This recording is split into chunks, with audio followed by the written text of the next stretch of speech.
नमस्कार दोस्तों, मैं आप सबका उन्नति एस्ट्रो एंड एजुकेशन कंसल्टेंसी के यूट्यूब चैनल पर हार्दिक स्वागत करता हूं। आज मैं आप सबके सामने एक नया वीडियो लेकर आ रहा हूं, जिसमें मैं कुछ एग्जाम्पल के द्वारा आपको बताऊंगा कैसे हम एक महिला या एक लड़की की कुंडली से पीसीओडी या जिसको पीसीओएस पॉलिस्टिक ओवेरियन डिजीज या पॉलिस्टिक ओवेरियन सिंड्रोम कहते हैं, वह देख सकते हैं। और समय पर अगर वह हम उसके राशि चार्ट से या उसके नवांश चार्ट से एनालिसिस करके उनको कह सकते हैं कि आप प्रिकॉशन लीजिए या आप मेडिकल ट्रीटमेंट लीजिए, ताकि उन सबको इन समस्याओं से ना गुजरना पड़े। तो बेसिकली जैसा हम जानते हैं कि कोई भी ग्रह के द्वारा कोई भी डिजीज का अगर हमें देखना हो, तो हम देखते हैं कि छठे, सातवें या आठवें भाव में से इन प्लैनेट्स का कुछ संबंध बन जाए तो वो बीमारी होने की संभावना रहती है। और पीसीओडी की प्रॉब्लम बेसिकली एक वह प्रॉब्लम है जहाँ महिला की ओवरी में एक गांठ या सिस्ट बन जाती है, जिसकी वजह से उन्हें आगे चलकर कंसीव करने में दिक्कत आती है। तो इन्हीं सब चीज़ों को हम एक प्लैनेट्स के कॉम्बिनेशन से देखते हुए कुछ चार्ट्स पर उन कॉम्बिनेशन को लगाते हुए हम स्टडी करेंगे।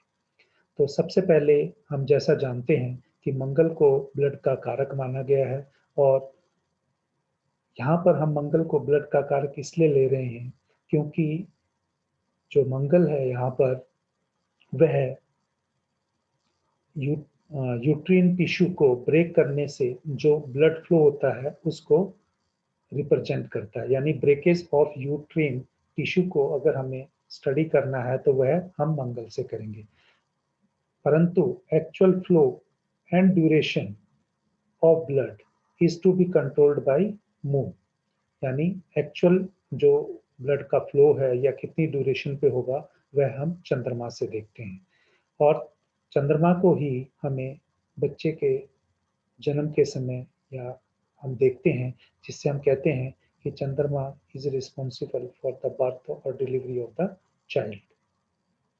और चंद्रमा को इसके साथ साथ ही हम यूट्रस, फ्लोपियन ट्यूब्स और ओवरी का कारक भी माना गया है। कुछ जगह पर कुछ बुक्स में वीनस को भी ओवरी का कारक माना गया है। इसके अलावा जुपिटर को हम ग्रोथ एंड एक्सपेंशन का कारक मानते हैं। अगर यह भी अगर ठीक जगह ना बैठा हो, अगर उसकी स्थिति वहाँ ना हो, तो जहाँ वो बैठेगा वहाँ की चीज़ों को बढ़ाएगा या उनको बड़ा बड़ा करेगा। तो इसी हिसाब से अगर हम देखें तो राहु भी एनलार्जमेंट को इंडिकेट करता है, यानी कि वो चीज़ों को बढ़ाता है। और केतु सर्जरी को रिप्रेजेंट करता है। तो इन्हीं सब चीज़ों को देखते हुए हम आइए कुछ एग्जाम्पल्स के चार्ट के द्वारा देखें कि कैसे हम कुंडली से यह पता कर सकते हैं कि इनको पीसीओडी या पीसीओएस की प्रॉब्लम होगी। तो जैसा कि हम जानते हैं, छठे भाव से सिक्स हाउस से हम डिजीज को देखते हैं। कोई भी अगर किसी को सेहत से कोई प्रॉब्लम दिखती है तो वो सिक्स हाउस में जरूर रिफ्लेक्ट करती है, क्योंकि सिक्स जो हाउस है वह रोग का, दुश्मन का या ऋण के हिसाब से हम देखते हैं, या डेली रूटीन जो बंदे के हैं या किसी भी व्यक्ति के डेली रूटीन्स को भी हम सिक्स हाउस से देखते हैं। तो यहाँ पर जितने अभी ग्रह मैंने बताए हैं उनको हिसाब से देखें तो यहाँ पर राशि कुंडली में यानी राशि चार्ट में ही मंगल छठे भाव में बैठा हुआ है, और जो राहु है वो अष्टम भाव में बैठा हुआ है, और शनि की भी दृष्टि, तीसरी दृष्टि सप्तम भाव पर है। और राहु यहाँ पर चंद्रमा के राशि में ही बैठा हुआ है। तो अगर यही सब अगर हमें, क्योंकि हम नाइन्थ जो मेन राशि चार्ट से हम वो कुंडली का प्रोजेक्शन या उसका मतलब कैसे वो चीज़ को हमें देखनी है, वो कुंडली में दिखती है कि नहीं दिखती, वो राशि चार्ट सबसे पहले स्टडी करते हैं।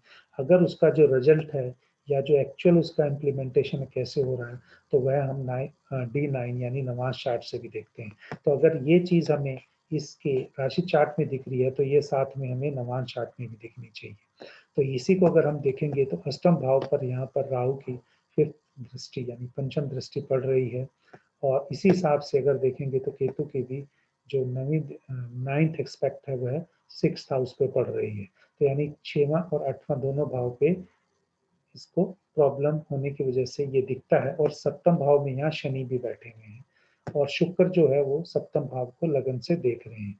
तो इन चार्ट से हम कह सकते हैं कि इस जातिका को यह प्रॉब्लम होगी। क्योंकि ये चार्ट मेरे पास आया था और मैंने कंफर्म किया और उससे ये दिखी, तो उसी के हिसाब से मैं ये वीडियो बना रहा हूँ। ये कोई चार्ट मैंने यूट्यूब या किसी और डाटा बैंक से नहीं लिए हैं। ये इंडिविजुअल जो पर्सन को प्रॉब्लम है उसको वेरीफाई करने के बाद ही मैं आपको शेयर कर रहा हूँ। तो दूसरे चार्ट्स में अगर हम यही कंसेप्ट को लगाते हैं तो यहाँ पर अष्टम भाव में शुक्र हैं और शुक्र के ऊपर राहु की दृष्टि पड़ रही है। 1 2 3 4 5 राहु की 5वीं दृष्टि पड़ रही है। वैसे ही यहाँ पर जो जो 6th हाउस है, छठे भाव पर यहाँ पर केतु की भी दृष्टि, नवम दृष्टि पड़ रही है और शनि यहाँ सप्तम भाव में, शनि और मंगल यहाँ दोनों सप्तम भाव में हैं। तो यही चीज़ों को अगर हम आगे चल के इम्प्लीमेंट करते हैं तो देखते हैं कि यहाँ पर D9 चार्ट में भी शनि और केतु छठे भाव में बैठे हुए हैं। तो इसके हिसाब से और ग्रहों की, जैसे यहाँ पर शुक्र की भी सप्तम भाव पर दृष्टि है और साथ में ही जो मंगल की है 1 2 3 4 चौथी दृष्टि यहाँ पर अष्टम भाव पर है और यहाँ पर जो गुरु है वह भी वक्री है। तो इस हिसाब से अगर गुरु वक्री होता है तो उसका कुछ प्रभाव, पिछले 50% प्रभाव जो पिछले हाउस पर भी होता है। तो इस जातिका के भी जब चार्ट एनालिसिस किया तो ये प्रॉब्लम या दिक्कत उनको हुई, इसकी उन्होंने कंफर्मेशन दिया था। अब तीसरे चार्ट के द्वारा हम देखते हैं कि यहाँ पर जो अष्टम भाव में है गुरु और राहु बैठे हुए हैं और गुरु और राहु जो हैं वो राहु की जो पाइसिस है, यानी कि राहु की गुरु की ही राशि में बैठे हुए हैं और दोनों ही एक्सपेंड करने वाले प्लैनेट्स हैं।